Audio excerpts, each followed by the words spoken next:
ذات هستی. الان تلویزیون نگاه کردم امریکا سوخته ایستاده کالیفرنیاش، حد الان عاجل الجزیره دادیست بستی مباشر. اون تو خدا قدرت داره دشمناشه، زیرا که دیروز تمام دنیا در صدا بلند شد که یک قسیس بدبختی امریکایی، یک پاپ، قرآن عظیم الشأن قصد سوختن دارد. خدا این چون تا اون ناسوخته پیشتر اونا رو سوزاند. و نخوفهم فما یزیدهم الا طغیانا کبیرا. خدا بگه ما اونها رو می‌ترسانیم، لیکن اونها رو طغیانشان باز زاید میشود.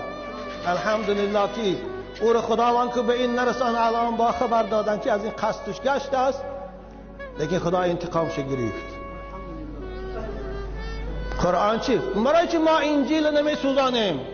چون ما بیبلی رو نمی سوزانیم؟ چون ما تورات رو نمی سوزانیم؟ ما مسلمان در هیچ گوش و کنار عالم قرآن، انجیل و تورات ما، اونها کتاب ما رو میسن. برای چی؟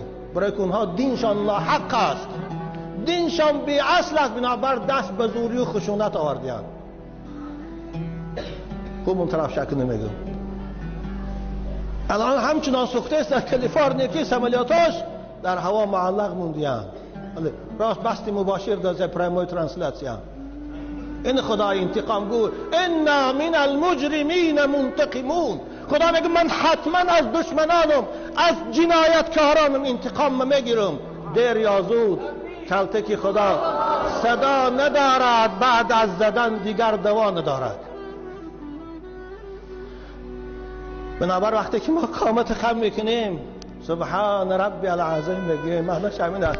پروردگارا این قامت راستی خدا، من فقط در پیشگاه تو خم میکنم، در پیشگاه با عظمتی تو من تعظیم میکنم، در پیش هیچ قوه و قدرت، در پیش هیچ سلطنت من قامت مخم نمیکنم.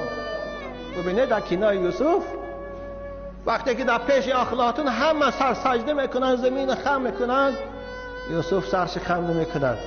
دیده پاپی بودخانی خواست که در پادشاه او را گنده کند که آداب حکومتداری را نمیداند، آداب تعظیم پادشاه را نمیداند، که یوسف گفت من قامت خود فقط در پیش همون ذات خم میکنم، تعظیم میکنم که آفریدگار آسمان و زمین است، نه در پیش پادشاه.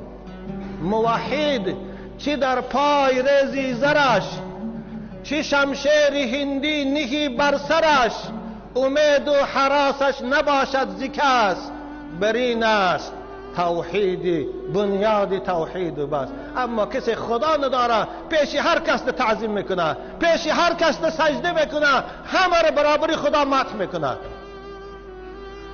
سجده میکنیم، زمین پیشانی ما در بالای زمین میمونیم. شما عزیزان که بیرون دسته پیشانی زیباتان بالای غشت خنک میمونه. سبحان ربی الاعلا، سبحان ربی الاعلا. معنیش چی؟ خدایا من این پیشانی زیبایی رو فقط برای تو شده، برای تعظیم و بزرگداشتی تو شده به زمین میمونم، در پیش هیچ قدرت ابر قدرت اور زمین نمیمونم، خم نمیکنم. خدایا تو چی ذاتی به عیب و چی خدای توانای مقتدیری.